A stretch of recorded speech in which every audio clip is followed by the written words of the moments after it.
Iran में एक आग लगी है। ये आग लगाई जा रही है ईरान के इस्लामिक झंडे को।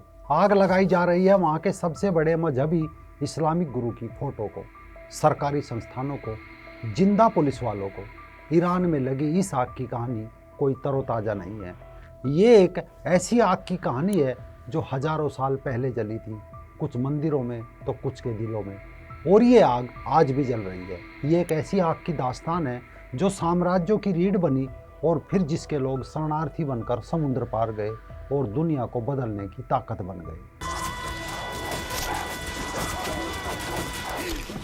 सड़कों पर यह विरोध है इस्लाम के निजाम का, ये विरोध है इस्लामिक झंडे का, ये विरोध है कट्टरता का, ये विरोध है शरीयत कानून और मजहबी पहचान का।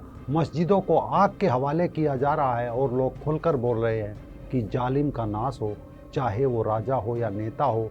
देश के बहादुर लोगों की हिम्मत को सलाम। ये पहला मौका है जब ईरान की लड़कियां खुलकर बोल रही है कि इस्लाम ईरान का मजहब नहीं है। कह रही है कि इस्लामिक लोग आए, उनके देश पर हमला किया, उनके लोगों की हत्या की, बलात्कार किए और पर्शिया को ईरान बना डाला। अब उन्हें उनकी प्राचीन पहचान चाहिए। Islam isn't the religion of Iran or isn't the religion of ancient Persia. Islam was forced on us after torturing, killing, beheading, raping, and slaving Iranians into becoming Muslim. आखिर क्या थी ईरान की प्राचीन पहचान? चलिए आज लेकर चलता हूँ ईरान के विशाल मरुस्थलों की ओर, जहाँ लगभग 3000 साल पहले जरथुरुष्ट नाम के एक व्यक्ति को ज्ञान प्राप्त हुआ था, जिसने एक अग्नि जलाई थी और वो अग्नि ईरान की आस्था का बिंदु बन गई थी। जरथुरुष्ट ने अथर्ववेदा को पढ़ा, उसमें पढ़ा कि सर्वशक्तिमान सर्वज्ञ ईश्वर को जाना, ईश्वर को एक नाम दिया अहुरा मजदा, जो वैदिक देवता वरुण का पर्शियन नाम है। अहुरा मजदा को अच्छाई का, प्रकाश का, सत्य का स्रोत माना। उसने कहा हर इंसान अपने विचार, अपने वचन और अपने कर्म से इस ब्रह्मांड को अच्छा बना सकता है। ये विचार क्रांतिकारी भी था और आध्यात्मिक भी। उनका ये विचार जल्द ही फारस की शाही खानदानों तक पहुंच गया। विचार था अग्नि की पूजा का, विचार था मंत्रों के साथ उस अग्नि में अर्पण कर देने का, आहुति देने का। विचार था उस अग्नि को हमेशा जिंदा रखने का, अपने मन में, वचन में और कर्म में। इस विचार के साथ उस समय के सम्राट साइरस महान ने दुनिया के सबसे विशाल साम्राज्यों में से एक का निर्माण किया और उसके दरबार में गूंजने लगे अवेस्ता के मंत्र और जलने लगी पवित्र अग्नि। और फिर समय के साथ आए सम्राट दायूस महान, उनके शिलालेखों में जगह जगह अहुरा मजदा की कृपा से लिखा गया, यानी सब कुछ जो हो रहा है वो ईश्वर की कृपा से हो रहा है। ये था फारसी मत का पहला राजकीय संरक्षण और अथर्ववेद के मंत्रों से एक धार्मिक पुस्तक अवेस्ता लिखी गई। लेकिन ये तो बस शुरुआत थी। असली स्वर्णिम अध्याय शुरू हुआ ससानी वंश के साथ सन 224 ईस्वी में, जब शाहपुर और अर्धशीर जैसे शासकों ने इस मत को राजधर्म घोषित कर दिया।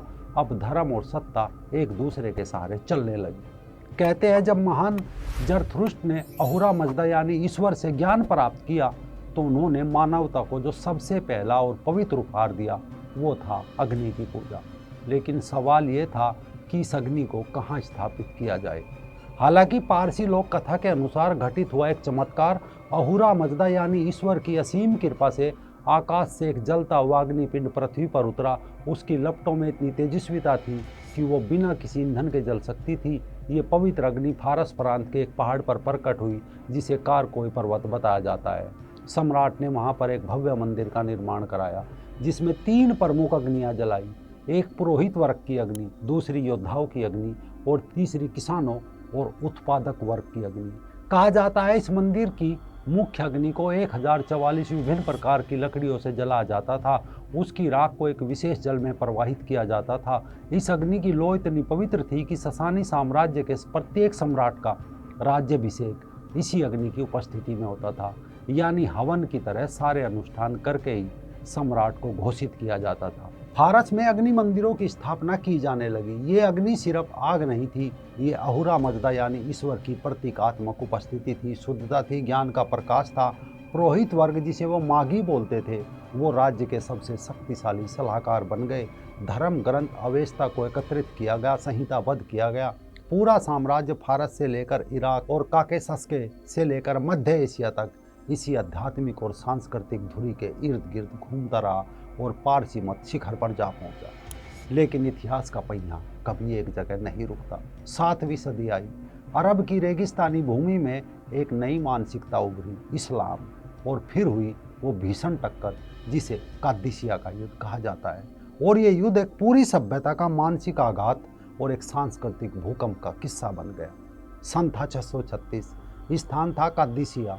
3 दिन और 3 रात तक चला था एक रक्तपात। एक तरफ थी फारसी सेना जिसमें प्रसिद्ध हाथी भारी कवच वाले सवार हुए घुड़सवार थे। उन्होंने पहले दिन भीषण आक्रमण किया। लेकिन मजहबी सेना जो हल्की तलवारों से लैस थी उसने एक रणनीति अपनाई थकाने की। रणनीति थी वे हमला करते थे, पीछे हटते थे, भाग जाते थे, फिर हमला करते थे, फिर भाग जाते थे। फारसी सेना के सैनिक जो भारी साजो सामान से लैस थे वो सामान उनकी कमजोरी बन गए। कहा जाता है युद्ध के तीसरे दिन एक भीषण रेत का तूफान उठा और फारसी सेना इसमें तितर बितर हो गई, या कहो फारसी सेना बिखर गई। उनका कमांडर रुस्तम मारा गया। ये सिर्फ एक सेना की हार नहीं थी बल्कि फारसी सैन्य प्रतिष्ठा का अंत भी था। फिर भी लड़ते रहे, जूझते रहे। दूसरा युद्ध हुआ सन 642। स्थान था नहावंद। कादिसिया के बाद अरबों ने राजधानी कटेसिफोन पर कब्जा कर लिया। ससानी शासन खंडर में तब्दील हो गए। नहादवंद में फारसियों ने आखिरी बड़ी सेना जमाई। लेकिन अब फारसी सेना में वो जोश नहीं था, वो विश्वास नहीं था। 6 महीने की घेराबंदी के बाद फारसी सेना ने आत्मसमर्पण कर दिया और सम्राट यजगर्द मारे गए। अब यहाँ से आरंभ हुआ मजहबी मानसिकता का खेल। यानी मजहबी कानून के तहत पारसियों को जिम्मी की श्रेणी में लाया गया। जिम्मी का मतलब समझ लीजिए, पारसियों से कैसे गंदा खेल रचकर उनका मत छीना गया। यानी उन पर एक किस्म का जजिया टैक्स लगाया गया। ये सिर्फ एक टैक्स नहीं था, ये प्रतीकात्मक अधीनता थी। यानी टैक्स देते समय पारसियों को एक थप्पड़ मारा जाता था ताकि उन्हें याद रहे कि वो मुसलमान नहीं है। ये टैक्स हर जवान पुरुष से लिया जाता था जिसे अधिकांश गरीब जो युवा थे वो दे ना सके और मजबूरन मुसलमान बनने लगे। अब जो महिलाएं थी उनके साथ क्या किया? हत्या बलात्कार तो किए ही, साथ ही जो मुसलमान थे वो पारसी युवती से शादी कर सकते थे। उनके बच्चे मुसलमान माने जाते थे। लेकिन किसी पारसी को मुस्लिम बनी पारसी युवती से भी शादी करने का अधिकार नहीं था। इस कारण वो एक किस्म से कहो कि वहाँ पर एक भयंकर जिहाद चलाया गया। एक एक करके महिलाओं को लालच देकर कई कई पारसी युवतियों को कब्जा करके वे लोग बैठने लगे। लेकिन अभी असली जेनोसाइड बाकी था। आम पारसियों के जेनोसाइड के बाद अब बारी थी एक सांस्कृतिक कत्लेआम की।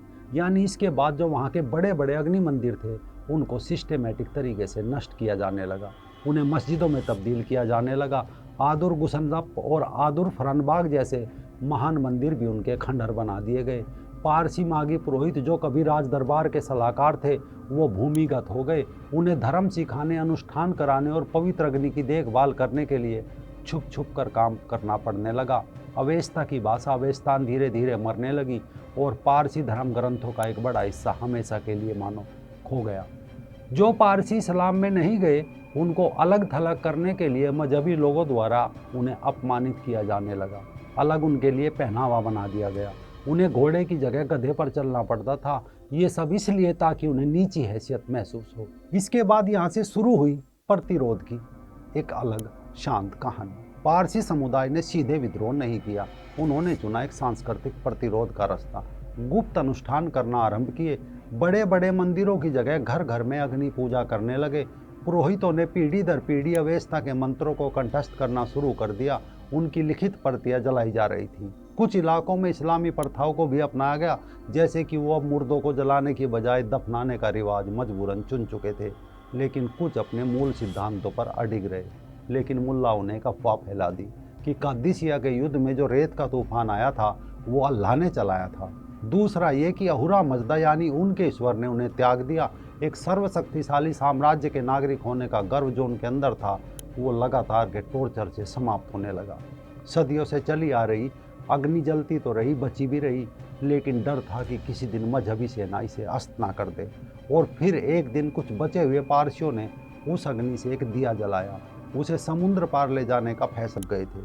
उन्होंने ईरान ना छोड़ते हुए सामूहिक रूप से एक प्रण लिया कि अगर मजहबी मुल्ला उनसे उनकी अग्नि छीनकर उन्हें मुसलमान बना देंगे तो वो भी पवित्र अग्नि को अपने दिल में जलाए रखेंगे सदियों तक, पीढ़ियों तक, और एक दिन अपने अहूरा मजदा का बदला लेंगे, आदुर फरनबाग मंदिर का बदला लेंगे। अब शायद ईरान में वो प्रण दोहराया जा रहा है। जिस तरह वहाँ मस्जिदों को आग लगाई जा रही है, वो देखकर लगता है कि अहूरा मजदा फिर से वापस लौट रहा है और आदुर फरनबाग मंदिर का बदला लिया जा रहा है उसी अग्नि से, जिस पवित्र अग्नि को मजहबी लुटेरों ने कभी नष्ट करने का प्रयास किया था।